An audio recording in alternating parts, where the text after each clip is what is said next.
Flek paru atau yang juga sering disebut permasalahan paru-paru adalah penyakit yang masih sering menjadi masalah kesehatan di Indonesia, bahkan di dunia. Di Indonesia, kasus flek paru-paru masih cukup tinggi, tapi dengan pengobatan yang benar, rajin, dan juga teratur, flek paru bisa disembuhkan. Semakin dini permasalahan pada paru dideteksi dan diobati, tentu saja akan lebih baik. Mari kita bahas penjelasan selengkapnya tentang flek paru bersama saya, Dr. Gama, hanya di channel Kata Dokter.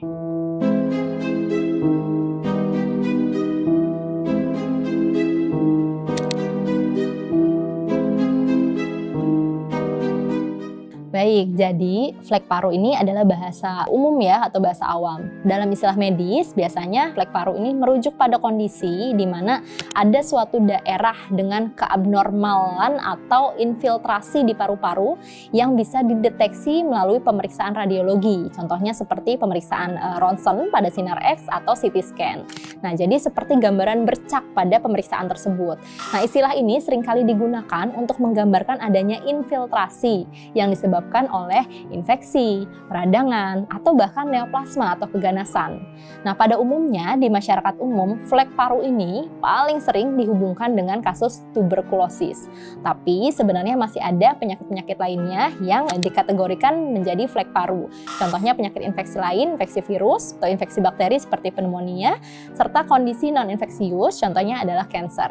Nah, flek paru-paru sendiri bukanlah penyakit, tapi lebih kepada sebutan umum, tanda atau gejala dari kondisi yang ada pada seseorang. Namun, beberapa menyebutkan flek paru itu adalah tuberkulosis. Nah, pada tuberkulosis itu menular, menyebar melalui droplet atau cipratan air liur ketika seseorang yang terinfeksi tersebut batuk, bersin, bahkan berbicara.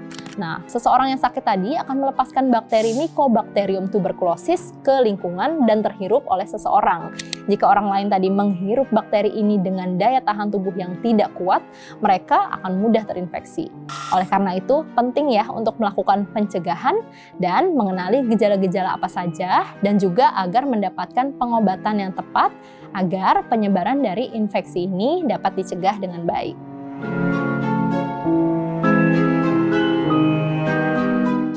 Nah, pada anak-anak, ciri-ciri dari flek paru itu bisa bervariasi tergantung dari sebenarnya penyakit apa sih yang mendasari dari timbulnya flek di dalam paru-paru ini. Namun, ada gejala-gejala umum nih yang sering kali muncul. Yang pertama, anak pastinya batuk ya biasanya, batuk berkepanjangan dan tidak kunjung sembuh. Sudah diberikan obat tapi kok masih batuk, baik batuk yang kering maupun berdahak. Nah, kemudian bisa juga demam yang sering kali terjadi subfebris, tidak terlalu tinggi, namun peningkatan suhunya bisa berhari-hari tidak kunjung membaik, bisa turun kemudian naik lagi. Atau bisa juga tinggi tapi sering kambuh, sudah sembuh untuk beberapa saat, kemudian demam lagi di waktu-waktu tertentu. Nah, bisa juga jika sudah berat ada gangguan seperti kesulitan bernafas pada anak. Nah, untuk kesulitan bernafas ini bisa menunjukkan tanda-tanda sesak nafas atau pernafasan yang cenderung cepat. Ini terlihat dari tarikan pada otot-otot bantu nafas seperti di otot selaiga atau di area cuping hidung. Ini kita bisa melihatnya dengan seksama pada anak. Jika terjadi tanda-tanda tersebut artinya sudah terjadi permasalahan pada pernafasan anak. Nah, bisa juga adanya hilangnya nafsu makan, lalu dilanjutkan dengan penurunan berat badan secara drastis. Atau beberapa anak yang tetap memiliki nafsu makan yang baik tidak mengalami kenaikan berat badan yang signifikan atau stuck berat badannya tidak kunjung naik berdasarkan grafik tumbuh kembang anak. Kemudian bisa juga rasa lelah yang berlebihan, sering capek, kemudian kurangnya energi untuk beraktivitas, sehingga pada beberapa anak biasanya aktivitas sehari-harinya tidak seaktif anak-anak seusianya, mudah lelah tentunya. Nah, kemudian pada orang dewasa, ciri-ciri dari adanya flek paru atau penyakit pada paru ini kurang lebih sebenarnya sama ya, tapi ada beberapa gejala tambahan nih yang lebih spesifik. Pada dewasa biasanya kemungkinan terjadi batuk disertai dengan darah. Nah, tanda ini merupakan tanda yang serius, harus segera diperiksakan. Bisa terjadi karena adanya kerusakan di jaringan atau parenkim paru atau di saluran pernafasan. Nah, kemudian bisa juga timbul rasa nyeri pada area dada atau mungkin tidak nyaman di area dada tadi, terutama pada saat bernafas, menarik nafas atau pada saat batuk. Nah, bisa juga muncul keringat berlebihan pada saat malam hari. Ini paling sering dikaitkan dengan infeksi yang terjadi pada TBC. Nah, kemudian untuk takikardi atau jantung berdebar, ini kadang juga muncul ya pada beberapa orang dengan kondisi flek paru atau penyakit paru. Itu bisa menunjukkan bahwa adanya infeksi atau stres pada tubuh sehingga menyebabkan irama jantung menjadi lebih cepat. Nah, ada juga gejala lain seperti nyeri sendi, malaise, pegal-pegal, dan juga keluhan-keluhan seperti flu yang meriang, kemudian pusing, sakit kepala, dan tidak kunjung reda.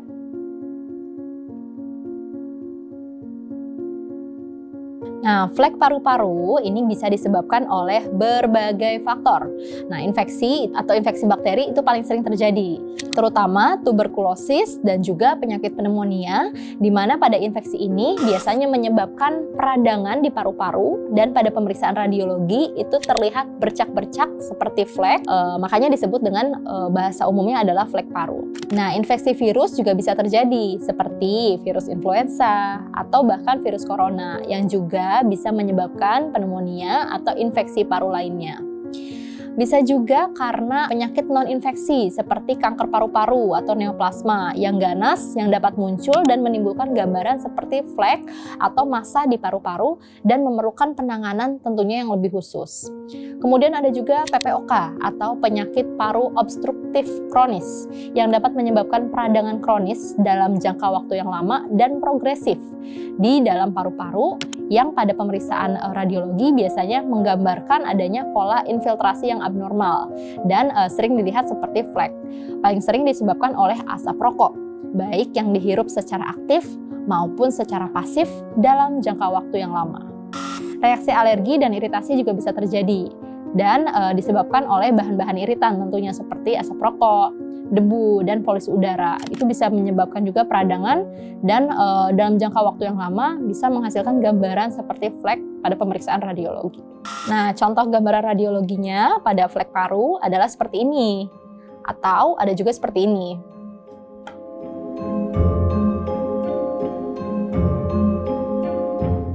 Menghilangkan flek paru-paru tergantung pada penyebab.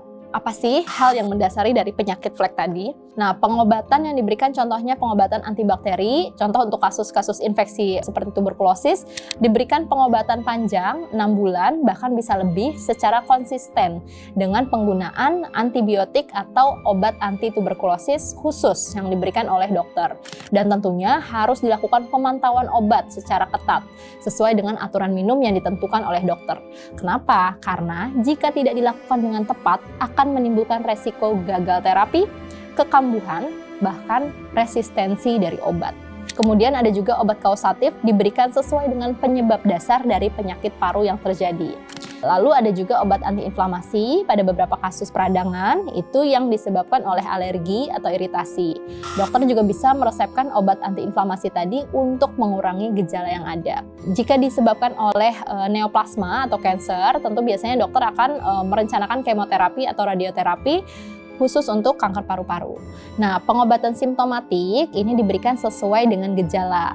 Jadi gejalanya misalkan batuk, demam, atau kesulitan nafas, itu bisa dilakukan pemberian obat-obatan seperti antitusif untuk mengurangi intensitas batuknya, kemudian mukolitik untuk mengencerkan dahak, kemudian juga obat antipiretik untuk menurunkan demam, dan terapi tambahan obat-obatan lainnya sebagai terapi suportif. Bisa juga dilakukan rehabilitasi paru ya untuk membantu meningkatkan kapasitas paru yang terganggu dan kualitas hidup pasien tentunya bisa meningkat. Nah, fisioterapi untuk pemulihan fungsi atau kapasitas paru ini bisa dilakukan dengan bantuan fisioterapi pada rehab medik.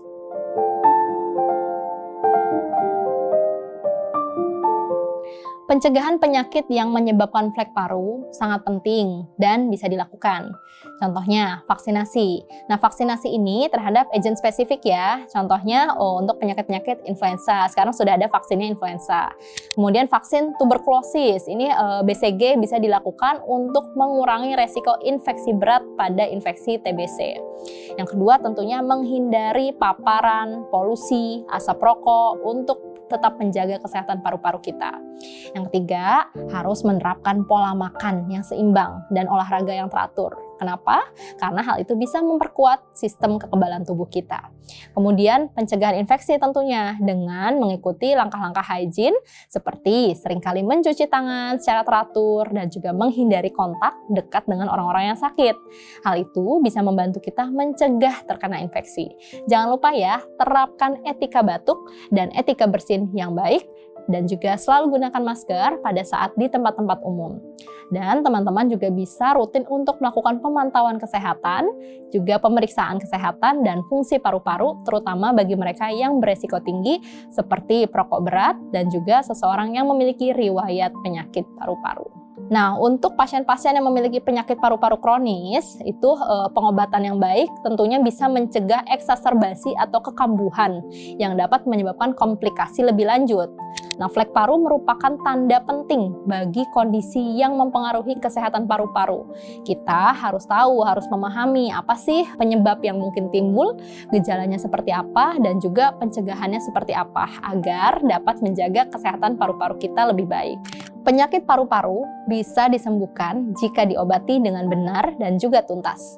Sobat Kata Dokter, jangan ragu ya untuk memeriksakan diri Anda jika mengalami gejala. Lindungi diri Anda dan juga orang-orang di sekitar dengan menerapkan gaya hidup sehat. Kamu berhak sehat, jangan sampai sakit berlanjut. Saya Dr. Gama, kita bertemu lagi di episode berikutnya. Bye!